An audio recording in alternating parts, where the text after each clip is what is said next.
Di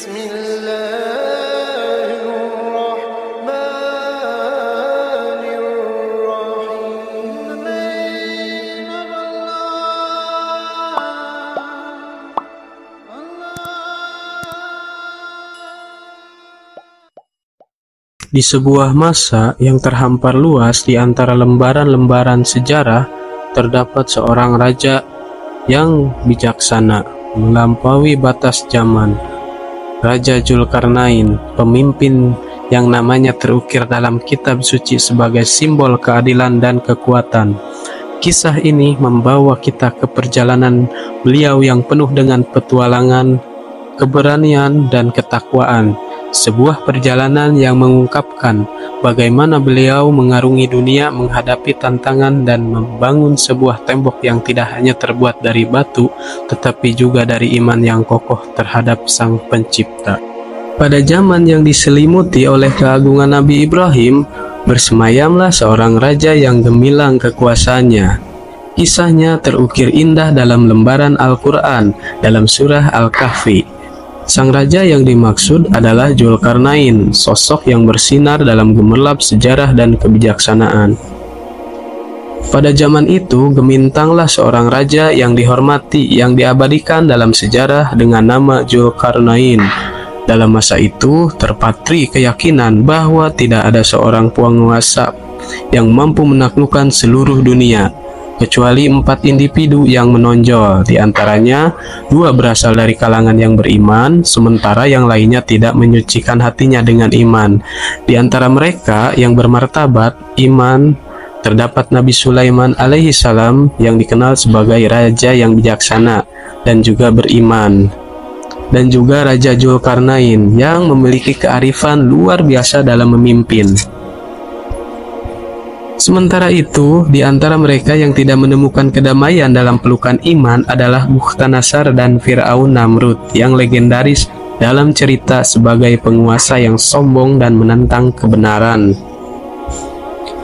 Mari kita jelajahi kisah yang memikat tentang Raja Zulkarnain. Beliau adalah sosok penguasa yang bijaksana yang melangkah menjelajahi kejauhan hingga ujung-ujung bumi, dari timur ke barat. Penting untuk dicatat bahwa Zulkarnain bukanlah sebuah nama, melainkan sebuah gelar atau julukan yang merujuk pada makna yang mendalam. Gelar ini mengisyaratkan pada seseorang yang memiliki kekuatan untuk menaklukkan wilayah-wilayah di timur dan barat. Sebagaimana yang diwakili oleh simbol 2 tanduk, keberadaannya memberikan konteks atas keberadaan 2 belah dunia dan kekuasaan yang luas yang dimilikinya melintasi kedua belahan tersebut. Zulkarnain juga diberkahi oleh Allah Subhanahu wa Ta'ala untuk memegang gelar raja dan menaklukkan sebagian besar wilayah dunia ini. Allah memudahkan segala yang diinginkan oleh Zulkarnain sehingga dapat menjadi kenyataan. Setiap tujuan yang ingin dicapai olehnya selalu diperlancar oleh pertolongan Allah Subhanahu wa Ta'ala.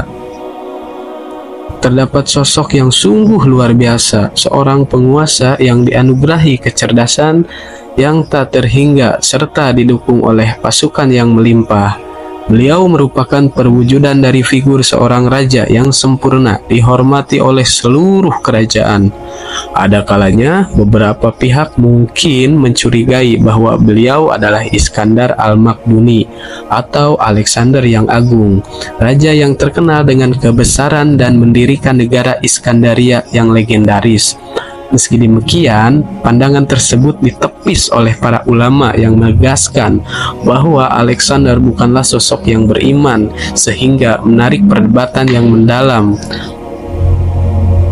Dalam perjalanan sejarah, nama Raja Alexander menyisakan jejak yang mengesankan, khususnya dengan kehadiran seorang mentor filosofis yang tidak terlupakan. Siapa dia? Yaitu Aristoteles.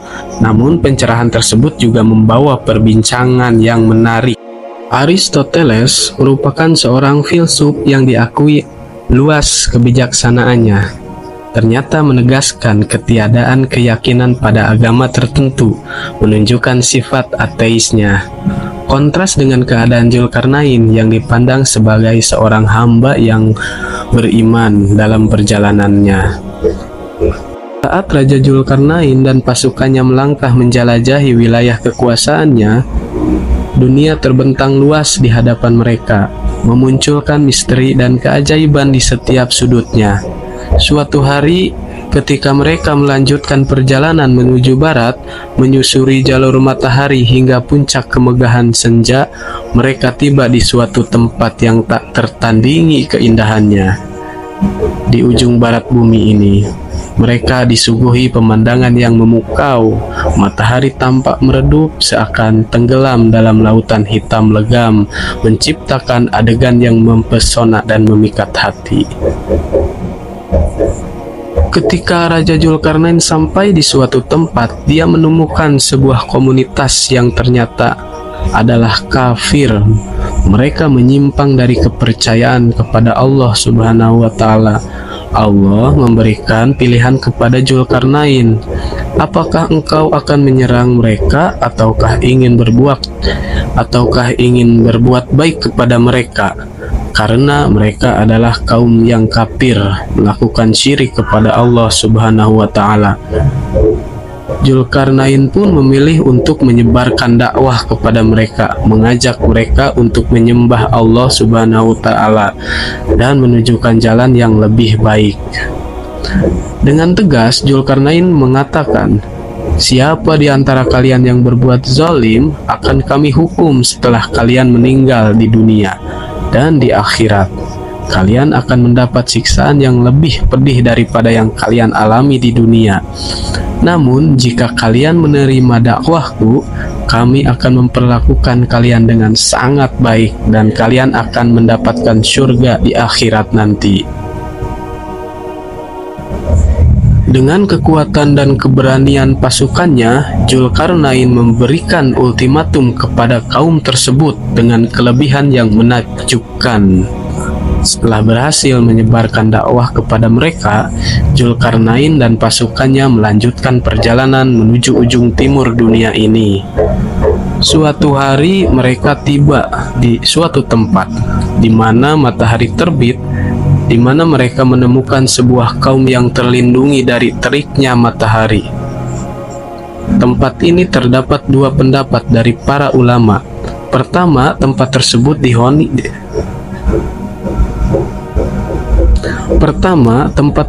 dihuni oleh sebuah komunitas yang sangat primitif, yang tidak memiliki pengetahuan untuk membangun rumah, sehingga mereka tidur di bawah sinar matahari.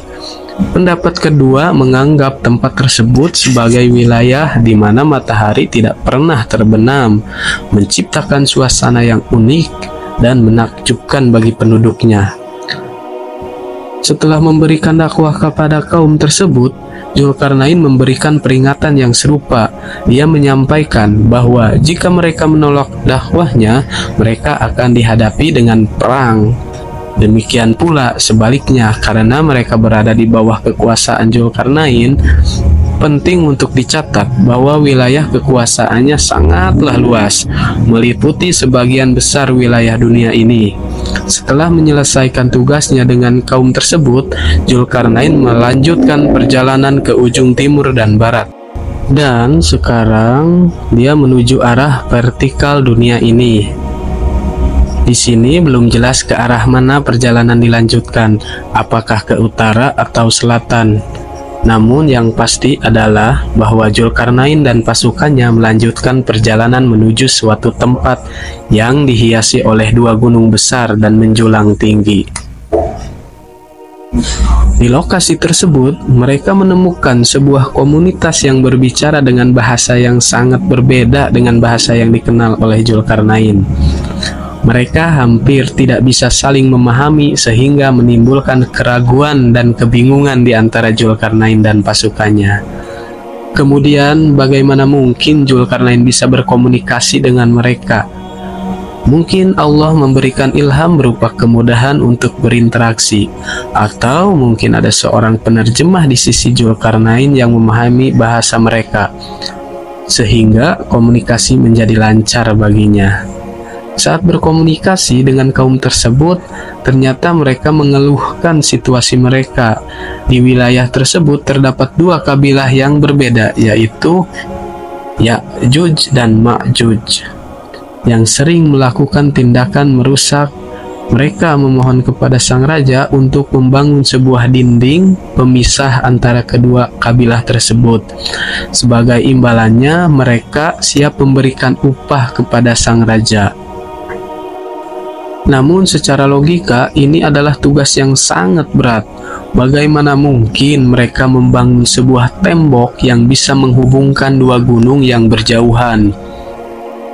Jika proyek pembangunan tembok ini dilakukan pada zaman sekarang, bahkan dengan segala peralatan canggih dan modern yang tersedia, tetap akan terasa sangat sulit. Namun, bagaimana jika proyek tersebut dilakukan pada zaman itu, di mana peralatan tidak secanggih sekarang, di mana tempat ini berada? Terdapat dua kemungkinan lokasi tempat ini.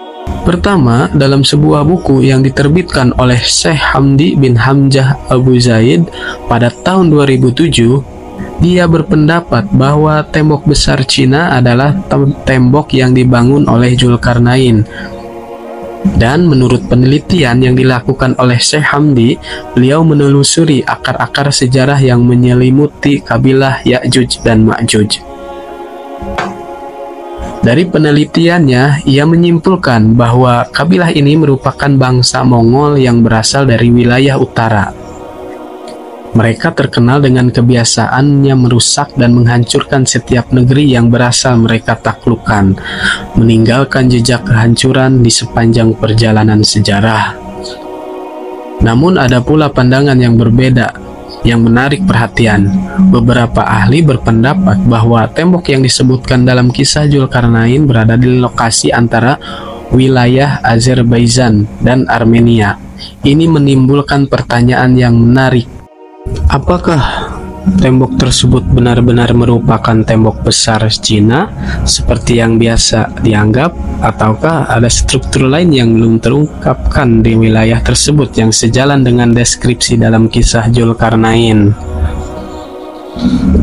Di area tersebut terdapat sebuah gunung yang konon memiliki kemiripan dengan deskripsi dalam cerita Raja Zulkarnain. Menurut cerita yang beredar di kalangan warga setempat, ketika seseorang berada di dekat gunung tersebut, mereka merasakan sensasi yang sangat luar biasa, di mana bulu romanya berdiri tegak. Sensasi ini adalah sebuah kondisi tubuh yang membuat mereka merinding tanpa jelas asal-usulnya. Hal ini menyebabkan tak ada seorang pun yang berani menjelajahi wilayah tersebut. Namun suatu hari ketika mereka akhirnya membangkitkan keberanian untuk menjelajahi lebih jauh, mereka mendengar suara riuh seperti orang sedang bekerja memukul-mukul suatu secara bersama-sama.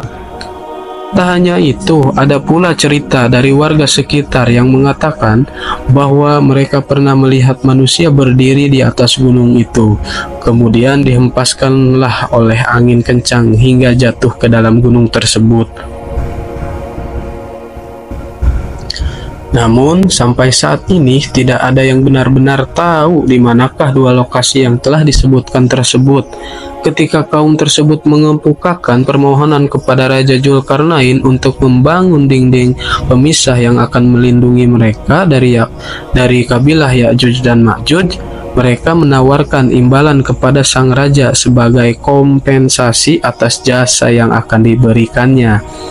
Namun dengan bijaksana, sang raja pun menolak tawaran tersebut dengan lantang dan tegas.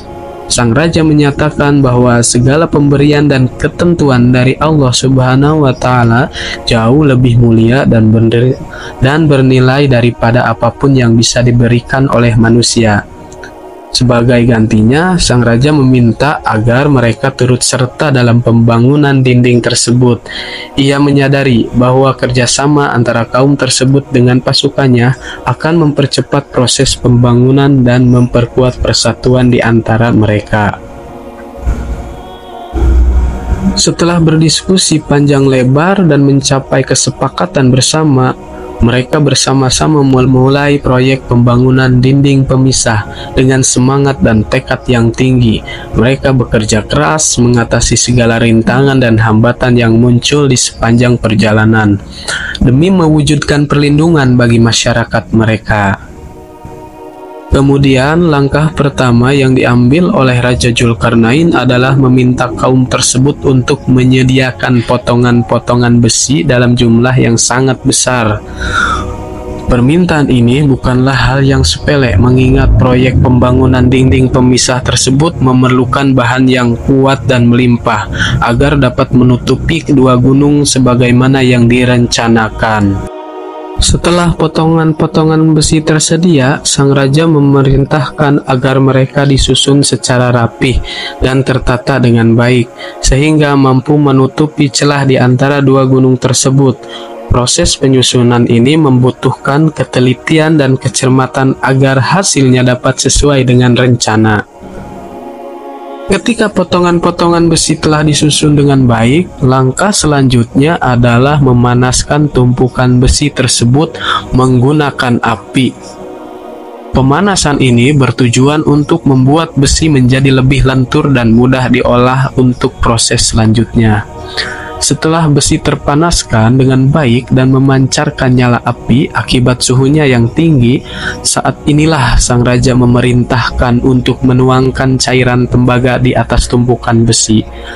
Cairan tembaga yang dipanaskan ini dituangkan dari atas gunung, sehingga dapat melapisi seluruh permukaan besi yang telah terpanaskan sebelumnya. Proses ini dilakukan untuk memastikan bahwa seluruh lapisan besi yang akan menjadi bagian dari dinding pemisah tersebut tertutupi dengan sempurna oleh lapisan tembaga, sehingga mampu memberikan kekuatan dan daya tahan yang diperlukan. Pertanyaan yang muncul adalah bagaimana orang zaman dulu bisa menyelesaikan proyek sebesar itu, mengingat untuk menutupi dua gunung mereka membutuhkan tembaga dalam jumlah yang sangat besar. Selain itu, perlu dipertanyakan bagaimana mereka mampu membawa cairan tembaga tersebut ke atas gunung. Tentu saja ini merupakan hal yang sangat di luar nalar pikiran manusia pada masa itu. Meski demikian, kenyataannya adalah peristiwa tersebut benar-benar terjadi, menggambarkan tingkat kecerdasan dan kemajuan teknologi pada masa itu yang mungkin melebihi ekspektasi kita. Raja Zulkarnain terbukti memiliki kecerdasan yang sangat luar biasa, karena hanya dengan sumber daya yang terbatas, ia berhasil mengembangkan teknologi yang sangat canggih untuk zamannya. Salah satu aspek yang menarik adalah kemampuan Zulkarnain untuk memanfaatkan sifat-sifat logam seperti besi dan tembaga untuk menciptakan material yang sangat kuat. Dalam kisah ini, ia berhasil mencampurkan dua logam yang berbeda untuk menghasilkan logam baru yang memiliki kekuatan yang luar biasa. Dinding yang mereka bangun merupakan bukti konkret dari kehebatan teknologi yang mereka miliki. Meskipun telah berhasil menyelesaikan proyek dengan pencapaian yang mengagumkan, yang menarik adalah sikap rendah hatinya Zulkarnain. Alih-alih membanggakan diri, ia tetap bersyukur dan merendah diri atas kesuksesan yang telah dicapai. Ini menunjukkan bahwa kebesaran hati dan kesederhanaan adalah nilai-nilai yang sangat dihargai oleh Zulkarnain, bahkan setelah mengukir prestasi yang sangat besar ini. Dan dia pun tidak merasa sombong sama sekali. Ia menyatakan bahwa apa yang telah tercipta adalah rahmat dari Tuhannya. Kemudian ia melanjutkan dengan mengatakan bahwa jika suatu hari atas izin Tuhan, dinding ini akan runtuh. Dengan kata lain, ia menyadari bahwa dinding tersebut tidak akan bertahan untuk selamanya. Dan suatu saat Tuhan akan mengizinkan untuk runtuh atau terkoyak jika memang sudah saatnya. Hingga saat ini, Ya'juj dan Ma'juj terus berupaya tanpa kenal lelah setiap hari dengan tekad yang kuat untuk melubangi dinding tersebut agar bisa keluar. Mereka tidak pernah berhenti untuk memecahkan dinding yang kokoh yang dibangun oleh sang raja legendaris. Bahkan mereka tidak terpatahkan oleh waktu, dan usaha mereka tampaknya semakin intens dengan berlalunya hari. Keteguhan mereka terlihat dari kerapatan aktivitas di sekitar dinding itu. Di dalamnya, mereka tidak hanya bertahan hidup, tetapi berkembang biak dengan sangat cepat. Seiring berjalannya waktu, populasi mereka tumbuh secara signifikan, menciptakan sebuah komunitas yang besar dan kuat di balik dinding itu. Namun, perlu kita pahami bahwa Ya'juj dan Ma'juj ini meskipun memiliki keturunan yang melimpah, sebenarnya adalah manusia seperti kita, turunan dari Nabi Adam alaihi salam. Namun keberadaan mereka ditandai dengan keterbatasan yang berbeda, memberikan nuansa misteri pada fenomena mereka. Ciri fisik mereka pun menjadi bagian dari keunikan mereka. Keduanya memiliki penampilan yang kuat dan mengesankan, mirip dengan orang Mongolia dengan wajah bulat, mata sipit, dan tubuh yang gemuk. Itu hanya menambah kesan legenda dari keberadaan mereka. Suatu hari, tanpa ragu, tanpa henti, dinding itu akan berhasil mereka tembus. Saat itulah tabir yang selama ini menutupi lokasi itu akan terbuka, mengungkapkan kehadiran besar dan kuat dari kedua kabilah legendaris ini. Kehadiran kaum Ya'juj dan Ma'juj diprediksi akan memberikan dampak yang sangat besar bagi seluruh dunia. Mereka dengan kekejaman dan ketidakpedulian yang tidak terhingga akan menghancurkan segala yang berada di hadapan mereka. Tidak hanya manusia, tetapi juga hewan akan menjadi korban dari kebiadaban mereka. Kisah mengenai kemunculan mereka menyampaikan gambaran bahwa bumi akan menjadi medan kehancuran yang mengerikan, porak-poranda akibat ulah mereka yang kejam dan tidak terkendali. Kejadian ini diprediksi akan terjadi setelah Dajjal, sosok fitnah besar yang dianggap sebagai musuh utama umat manusia, dibunuh oleh Nabi Isa di gerbang Lut. Saat itulah dinding besi yang melindungi kaum Ya'juj dan Ma'juj akan terbuka, membebaskan mereka untuk menyerang dan menaklukkan segala sesuatu yang ada di depan mereka. Dalam situasi ini, Allah memerintahkan Nabi Isa dan para pengikutnya untuk bersembunyi di Bukit Tur. Inilah tempat perlindungan terakhir bagi umat manusia dalam menghadapi kedatangan kedua kabilah legendaris tersebut. Bukit Tur menjadi tempat perlindungan yang aman, di mana umat manusia dapat menghindari kekejaman dan kehancuran yang akan dibawa oleh kaum Ya'juj dan Ma'juj. Peristiwa ini tidak hanya menciptakan ketakutan dan kecemasan di kalangan umat manusia, tetapi juga menjadi peristiwa kunci menandai titik balik dalam sejarah manusia. Masa depan dunia tergantung pada bagaimana umat manusia bersatu dan bertahan dalam menghadapi ancaman yang begitu besar dari kedua kabilah legendaris tersebut. Hingga pada akhirnya bahkan Nabi Isa yang memiliki kekuatan luar biasa tidak sanggup menghadapi kedua kabilah legendaris tersebut, Ya'juj dan Ma'juj. Suatu ketika situasi semakin genting, Nabi Isa memohon kepada Allah Subhanahu wa Ta'ala untuk mengakhiri keberadaan kedua kabilah ini. Mendengar doa Nabi Isa, Allah menurunkan suatu bala bantuan dalam bentuk binatang berupa ulat. Ulat-ulat ini sangat banyak jumlahnya dan mulai menggerogoti leher dan badan anggota Ya'juj dan Ma'juj, sehingga satu persatu mereka pun mati. Tidak ada satupun yang tersisa di muka bumi ini. Setelah kehancuran kedua kabilah itu, Nabi Isa bersama pengikutnya keluar dari tempat persembunyiannya. Namun pemandangan yang mereka temui sungguh mengerikan. Seluruh daratan sejauh mata memandang dipenuhi dengan bangkai dari kedua kabilah itu, menyebarkan bau busuk yang sangat menyengat ke segala penjuru. Dalam usaha membersihkan bumi dari sisa-sisa kehancuran tersebut, Nabi Isa sekali lagi berdoa kepada Allah Subhanahu wa Ta'ala. Allah kemudian menurunkan sekumpulan burung yang jumlahnya sangat banyak dengan ukuran tubuh yang besar seperti burung unta. Tugas dari burung-burung ini adalah mengumpulkan jasad-jasad Ya'juj dan Ma'juj yang mati dan membuangnya ke tempat yang tidak diketahui, mungkin di lautan atau di tempat terpencil yang jauh dari pandangan manusia, untuk menghilangkan bau busuk yang menyengat dari bangkai tersebut. Allah kemudian menurunkan hujan yang melimpah menyirami seluruh daratan di muka bumi. Hujan ini menjadi sarana penyucian, membersihkan bumi dari sisa-sisa kehancuran, memberikan kesegaran baru bagi alam semesta. Dengan demikian, bumi kembali bersih dan suci setelah dilanda kengerian dari kedatangan Ya'juj dan Ma'juj. Dalam kehancuran yang dihadapi oleh umat manusia karena kedatangan Ya'juj dan Ma'juj, kita mendapati bukti akan kekuasaan Allah Subhanahu wa Ta'ala yang Maha Agung. Meskipun tantangan yang dihadapi begitu besar, Allah Subhanahu wa Ta'ala senantiasa mendengarkan doa hambanya yang tulus, seperti yang terwujud melalui doa Nabi Isa alaihi salam. Kisah ini memberikan pengajaran penting bahwa kekuatan manusia dan kekuatan alam semesta hanyalah sebatas yang telah ditetapkan oleh Allah Subhanahu wa Ta'ala. Hanya dengan bersandar kepadanya lah dan memohon pertolongannya, manusia dapat menghadapi ujian dan cobaan apapun dengan kuat dan tulus.